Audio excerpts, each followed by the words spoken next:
வெற்றிவேல் முருகனுக்கு அரோகரா. வேல்சாமி சித்தர் கோயிலேருந்து இன்னைக்கு உங்களுக்கான ஒரு பதிவு. எத்தனை முக ருத்ராட்சத்தை நான் அணிய வேணும் அப்படின்னு எல்லாருக்கும் ஒரு குழப்பம் இருக்கும். அதுக்கான விஷயத்தை நீங்கள் பார்ப்போம். அதே மாதிரி பௌர்ணமிக்கும் அமாவாசைக்கும் ருத்ராட்சத்துக்கும் என்ன ஒரு தொடர்புன்றதையும் நீங்கள் பார்க்கலாம்.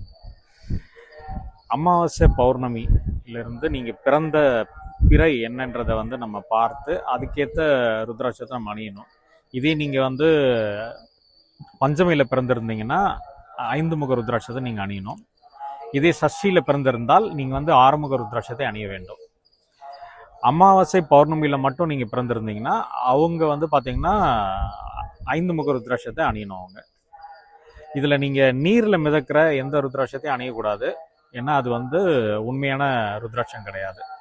ஸோ அதனால் நீங்கள் உங்களோட பிறந்த தேதியிலேருந்து பிறைய இது பண்ணிவிட்டு பார்த்து அதுக்கேற்ற ருத்ராட்சத்தை நீங்கள் அணியும் போது அதுக்கான பலன் உங்களுக்கு கிடைக்கும்.